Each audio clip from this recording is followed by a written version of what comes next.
আমি একজন আলেম, দ্বিতীয় বর্ষের ছাত্র। আমার গ্রামে ইমাম সাহেব জুমার খুতবায় শুধু বেহুদা কিচ্ছা কাহিনী বলেন এবং লাইলি মজনুর উদাহরণও দেয়। হুজুরকে বললেও আমার কথার গুরুত্ব দেয় না, গ্রামের মুরব্বীরাও কিছু বল না। এই অবস্থা কি করা যায়? এই হুজুরকে ডক্টর আব্দুল্লাহ জাহাঙ্গীর রহমতুল্লাহ আলাইয়ের একটা বই আছে সম্ভবত, খুতবাতুল ইসলাম। আশরাফ আলী থানভী রহমতুল্লাহ আরেকটা বই আছে সম্ভবত, খুতবাতুল আহকাম। এগুলো বাংলায় পাওয়া যায়।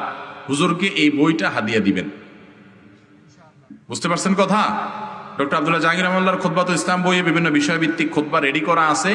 হুজুরে বলবেন, হুজুর আপনি খুতবার আগে এটা একটু দেখবেন, এটা একটু পড়বেন, এখানে কোরআন হাদিসের আলোকে সাজানো আছে, বেশি পরিশ্রম করা লাগবে না, পড়ে শুধু ওইগুলো একটু শুনান আর কোরআন হাদিস চর্চা করার গুরুত্ব বুঝান। আর হুজুর নিয়োগ দেওয়ার সময় শুধু চেহারা সুন্দর দেখে নিয়োগ দিয়েন। আর আজকাল তো বহু মসজিদে ঘুষ খায়া নিয়োগ দেওয়া হয়। তো যদি সেরকম নিয়োগ দেন তাহলে ওই নকল করে পাশ করে ডাক্তার যেরকম ট্রিটমেন্ট করতে গিয়ে রুগী মেরে ফেলবে, ওই হুজুরও এরকম উল্টাপাল্টা করে আপনার ইমান খেয়ে ফেলবে। একটা প্রবাদ আছে, নিমে তবিব খতরায় জান, নিমে মোল্লা খতরায় ঈমান। অর্থাৎ ডাক্তার যদি আদা আদি ডাক্তার হয় তাহলে জীবনের রিস্ক আছে, আর মোল্লা যদি আদা আদি মোল্লা হয় তাহলে ইমানের রিস্ক আছে। এই জন্য হুজুর যেরকম নিয়োগ দিবেন পাবেন ওরকম। বাইচা শোনা দেখে শুনে নেবেন। হুজুর নিয়োগ দিতে অনেক সময় কমিটির লোক, এই যে রমজান আসতেছে, হাফেজ নিয়োগ দিবেন, আলেম নিয়োগ দিবেন, শুধু কমিটির লোকেরা দেখা যায় ওনারা বসে সব নিয়োগ দেয়। আমি ওনাদের প্রতি শ্রদ্ধা রাখি, ওনাদের অনেক অবদান মসজিদে থাকে। আপনারা ইমাম নিয়োগের ক্ষেত্রে ভূমিকা রাখেন, কিন্তু তার একাডেমিক যোগ্যতা, ব্যাকগ্রাউন্ড এগুলো যাচাই করার জন্য এলাকার বড় বড় আলেমদেরকে দাওয়াত দেন। ওনারা ভালো বুঝবে, আপনার তো এটা ভালো বোঝার কথা না। বুঝেন নাই কথা? আপনি সব কিছুতে পণ্ডিতি করলে তো হবে না।